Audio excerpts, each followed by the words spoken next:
ਵਾਹਿਗੁਰੂ ਜੀ ਕਾ ਖਾਲਸਾ ਵਾਹਿਗੁਰੂ ਜੀ ਕੀ ਫਤਿਹ।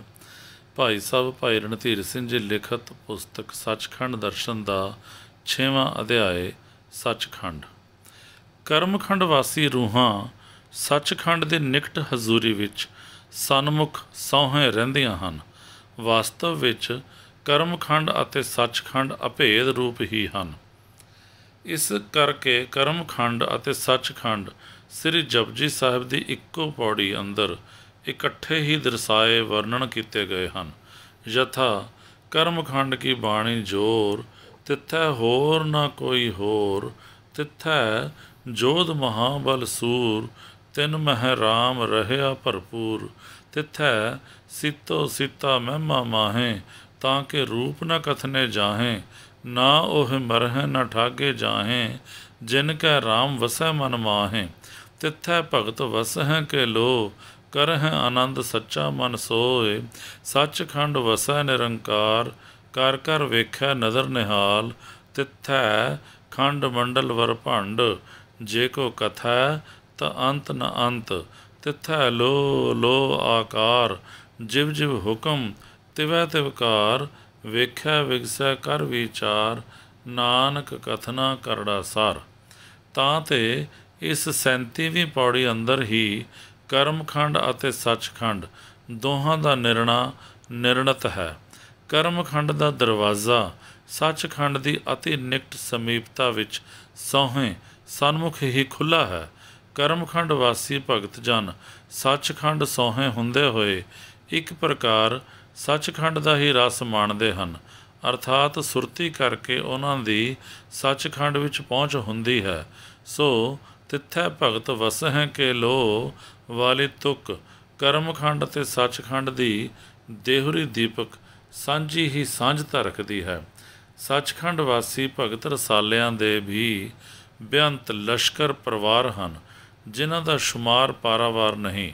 ਇਹ ਕੇ ਲੋਈ ਭਗਤ ਜਨ ਸੱਚੇ ਵਾਹਿਗੁਰੂ ਦੀ ਪਰਮ ਆਨੰਦਮਈ ਭਗਤੀ ਦਾ ਮਹਾਰਸ ਮਾਣ ਸਦਾ ਕੰਤੂਹਲ ਕਰਦੇ ਰਹਿੰਦੇ ਹਨ। ਕਿੱਥੇ?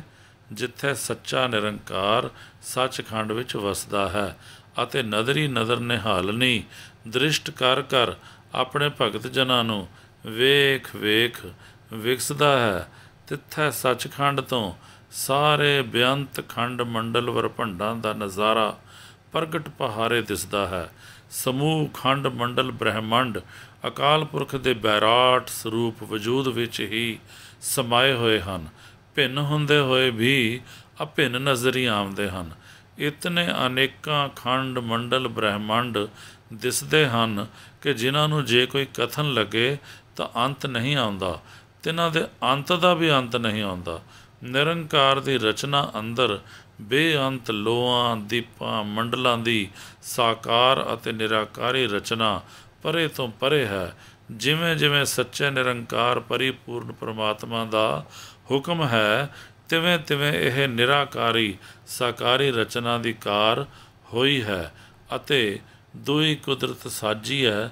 ਕਰ ਆਸਣ ਡਿਠੋ ਚਾਓ ਦੇ ਗੁਰਵਾਕ ਅਨੁਸਾਰ ਆਪਣੀ ਰਚਨਾ ਨੂੰ ਵੇਖ ਵੇਖ ਅਤੇ ਵਿਚਾਰ ਵਿਚਾਰ ਰਚਨਹਾਰ ਕਰਤਾਰ ਨਿਰੰਕਾਰ ਵਿਗਸਦਾ ਹੈ। ਸੱਚਖੰਡ ਵਾਸੀ ਭਗਤ ਜਨ ਵੀ ਇਸ ਸਾਰੀ ਅਦਭੁਤ ਰਚਨਾ ਨੂੰ ਬਿਸਮਾਦ ਰੰਗਾਂ ਵਿੱਚ ਵੇਖ ਵੇਖ ਵਿਗਸਦੇ ਹਨ, ਪਰ ਇਸ ਨੂੰ ਕਥਨੀ ਦੁਆਰਾ ਆਖਣ ਭਾਖਣ ਦੀ ਕੁਦਰਤ ਨਹੀਂ ਰੱਖਦੇ, ਕਿਉਂਕਿ ਇਸ ਤੱਤਸਾਰ ਕਥਨਾਰ ਦਾ ਕਥਨ ਅਤਿਅੰਤ ਹੀ ਕਰੜਾ ਬੜਾ ਹੀ ਔਖਾ ਹੈ। ਤਿੱਥੈ ਭਗਤ ਵਸਹਿ ਕੇ ਲੋ, ਕਰਹਿ ਆਨੰਦ ਸੱਚਾ ਮਨ ਸੋਏ, ਸੱਚਖੰਡ ਵਸੈ ਨਿਰੰਕਾਰ, ਕਰ ਕਰ ਵੇਖੈ ਨਦਰ ਨਿਹਾਲ ਦੇ ਭਾਵ ਦੀ ਐਨ ਅਨੁਕੂਲਤਾ ਦੇ ਭਾਵ ਵਾਲਾ ਪ੍ਰੋੜਤਾ ਪੂਰਵਕ ਹੇਠ ਲਿਖਿਆ ਗੁਰਵਾਕ ਹੈ।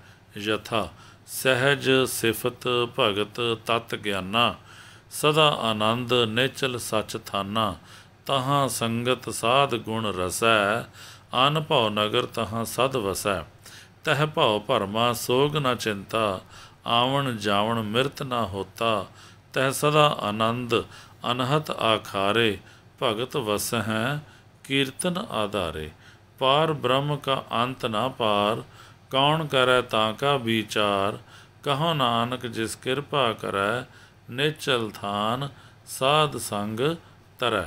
ਗੌੜੀ ਮਹੱਲਾ ਪੰਜਵਾਂ। ਇਹ ਸਭ ਸੱਚਖੰਡ ਦਾ ਵਰਣਨ ਹੈ। ਤਿੱਥੈ ਸੱਚਖੰਡ ਵਿਖੇ ਸਦਾ ਹੀ ਸਹਿਜ ਸਿਫਤ ਸਾਲਾਹ ਦੇ ਪ੍ਰਵਾਹ ਚੱਲਦੇ ਰਹਿੰਦੇ ਹਨ। ਤਿੱਥੈ ਹੀ ਸੱਚੀ ਭਗਤੀ ਦਾ ਤੱਤ ਗਿਆਨਮਈ ਆਨੰਦ ਆਵੰਦਾ ਹੈ। ਸੱਚੇ ਆਨੰਦ ਸਦਾ ਆਨੰਦ ਦੀ ਮੌਜ ਬਹਾਰ ਤਿੱਥੇ ਸਦਾ ਹੀ ਬਣੀ ਰਹਿੰਦੀ ਹੈ। ਤਦੇ ਹੀ ਇਹ ਸੱਚਖੰਡ ਅਸਥਾਨ ਸਦੀਵੀ ਆਨੰਦਮਈ ਸਦਾ ਨਿਹਚਲ ਥਾਨ ਹੈ। ਅਰਥਾਤ ਤਿਸ ਅਸਥਾਨ ਤਿਸ ਨਿਹਚਲ ਸੱਚ ਥਾਨ ਸੱਚਖੰਡ ਵਿਖੇ ਸਦਾ ਹੀ ਸਤਸੰਗ ਸੱਚਾ ਸਤਸੰਗ ਬਣਿਆ ਰਹਿੰਦਾ ਹੈ। ਸੱਚਖੰਡ ਦੀ ਤਿਸ ਸੱਚੀ ਸਾਧ ਸੰਗਤ ਵਿੱਚ ਸਦਾ ਹੀ ਰਸਾਲ ਗੁਣਾਂ ਦਾ ਅੰਮ੍ਰਿਤ ਝਰਨਾ ਝਰਦਾ ਰਹਿੰਦਾ ਹੈ। ਤਿੱਥੇ ਭਗਤ ਰਸਾਲਿਆਂ ਦਾ ਅਨਭਉ ਨਗਰ ਅਖੈ ਨਿਹਚਲਾ ਸੰਯੁਕਤਾ ਵਸਿਆ ਰਸਿਆ ਹੋਇਆ ਹੈ। ਇਸ ਅਗੰਮੀ ਦਿਵ ਮੰਡਲ ਮੁਜੱਸਮ ਜੋਤ ਤੇਜਸਵੀ ਨਗਰ ਦੇ ਨਿਵਾਸੀਆਂ ਭਗਤਾਂ ਨੂੰ ਨਿਰੰਕਾਰ ਵਾਹਿਗੁਰੂ ਦਾ ਸਦਾ ਸਨਮੁਖੀ ਦੀਦਾਰ ਸਾਖਸ਼ਾਤਕਾਰ ਅਨੁਭਵ ਦਿਵ ਦਰਸਾਰ ਬਣਿਆ ਹੀ ਰਹਿੰਦਾ ਹੈ।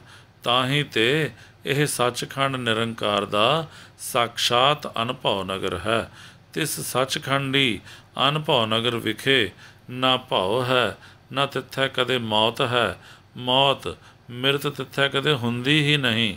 ਤ੍ਰੈਗੁਣੀ ਭਉ ਭਰਮ ਸੋਗ ਚਿੰਤਾ ਅਤੇ ਆਵਾਗੁਣ ਦੇ ਸਿਲਸਿਲੇ ਦਾ ਤਿੱਥੇ ਨਮੂਦ ਹੀ ਨਹੀਂ। ਤਿੱਥੇ ਸੱਚਖੰਡ ਵਿਖੇ ਸਦਾ ਆਨੰਦ ਅਨਹਤ ਅਖਾੜੇ ਭਗਤ ਜਨਾਂ ਦੇ ਸਸ਼ੋਭਤ ਹੀ ਰਹਿੰਦੇ ਹਨ। ਤਿਨਾਂ ਆਨੰਦ ਅਨਹਤ ਅਖਾੜਿਆਂ ਵਿਖੇ ਕਰੈ ਆਨੰਦ ਆਨੰਦੀ ਮੇਰਾ, ਘਟ ਘਟ ਪੂਰਨ ਸਿਰ ਸਿਰ ਹੈ ਨਿਬੇਰਾ। ਸਿਰ ਸ਼ਾਹਾਂ ਕੈ ਸੱਚਾ ਸਾਹਿਬ, ਅਵਰ ਨਾਹੀ ਕੋ ਦੂਜਾ ਹੈ। ਦਾ ਆਨੰਦ ਮਗਨੀ ਦਰਸ ਝਾਕਾ, ਹਜ਼ੂਰ ਆਬਾਦਾਨੀ ਮਾਮੂਰ ਜਨਾਂ ਨੂੰ ਸਿਫਤ ਸਵਾਲਿਓ ਸਰੂਪਮਈ ਕੀਰਤਨ ਕੰਤੂਹਲਤਾ ਵਿੱਚ ਸਦਾ ਮਖਮੂਰ ਰੱਖਦਾ ਹੈ।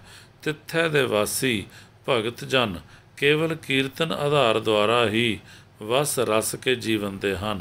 ਤਿੱਥੇ ਦੇ ਵਾਸੀਆਂ ਨੂੰ ਵਾਸਤਵ ਵਿੱਚ ਅਸਲੀਅਤ ਅੰਤਰੀਵੀ ਅਰਥਾਂ ਵਿੱਚ ਪਾਰ ਬ੍ਰਹਮ ਕਾ ਅੰਤ ਨਾ ਪਾਰ ਦੇ ਤੱਤ ਗਿਆਨ ਦਾ ਇਨਕਸ਼ਾਫ ਹੁੰਦਾ ਹੈ।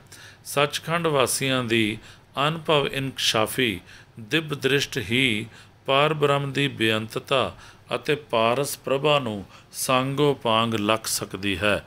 ਸੱਚਖੰਡ ਵਾਸੀਆਂ ਨੂੰ ਵਾਹਿਗੁਰੂ ਨਿਰੰਕਾਰ ਸੱਚਖੰਡ ਵਿੱਚ ਸਮਰਤਕ ਦਰਸ਼ਨਾਂ ਵਿੱਚ ਵਸਦਾ ਹੋਇਆ ਸਰਬ ਵਿਆਪਕਤਾ ਦੀ ਬੇਅੰਤਤਾ ਵਿੱਚ ਰਮਿਆ ਹੋਇਆ ਪ੍ਰਤੱਖ ਜਲਵਾਗਰ ਦਿਸਦਾ ਹੈ। ਤਿੰਨਾਂ ਨੂੰ ਹੀ ਇੱਕ ਦੇਸੀ ਅਤੇ ਸਰਬਦੇਸੀ ਪਰਮਾਤਮਾ ਦਾ ਰਵਣ ਭੇਦ ਅਤੇ ਪਾਰ ਬ੍ਰਹਮ ਦੀ ਜੋਤ ਜਲਵਣੀ ਬੇਅੰਤਤਾ ਦਾ ਜ਼ਹੂਰ ਆਸ਼ਕਾਰ ਹੁੰਦਾ ਹੈ। ਨਹੀਂ ਤਾਂ ਤਿਨਾਂ ਬਿਨਾਂ ਕੌਣ ਕਰੈ ਤਾਂ ਕਾ ਵਿਚਾਰ। ਅਲਪਗ ਗਿਆਨ ਵਿਚਾਰੀਆਂ ਤੋਂ ਸਰਬੱਗ ਪਰਮਾਤਮਾ ਪਾਰ ਬ੍ਰਹਮ ਦੀ ਵਿਚਾਰ ਹੋ ਹੀ ਨਹੀਂ ਸਕਦੀ। ਕਰੇ ਤਾਂ ਕੌਣ ਕਰੇ। ਬਿਨਾਂ ਸੱਚਖੰਡ ਪੁੱਗ ਖਲੋਤੇ ਅਤੇ ਸੱਚਖੰਡ ਵਾਸੀ ਨਿਰੰਕਾਰ ਸੇਤੀ ਇਕਮਿਕ ਹੋਏ ਜੀਵਨ ਮੁਕਤ ਭਗਤ ਜਨਾਂ ਦੇ ਜਿਨ੍ਹਾਂ ਉੱਤੇ ਗੁਰੂ ਨਾਨਕ ਸਾਹਿਬ ਦੀ ਕਿਰਪਾ ਹੁੰਦੀ ਹੈ, ਸੋਈ ਇਸ ਨਿਹਚਲ ਥਾਨ ਸੱਚਖੰਡੀ ਸਾਧ ਸੰਗਤ ਦੇ ਤਾਰੂ ਪਾਣ ਹੋ ਕੇ ਬੇਅੰਤਤਾ ਦੀ ਤਤ ਪਰਮਾਰਥੀ ਹਕੀਕਤ ਮਾਰਫਤ ਦੇ ਜਾਣੂ ਲਖਣਹਾਰੇ ਹੁੰਦੇ ਹਨ। ਵਾਹਿਗੁਰੂ ਜੀ ਕਾ ਖਾਲਸਾ, ਵਾਹਿਗੁਰੂ ਜੀ ਕੀ ਫਤਿਹ।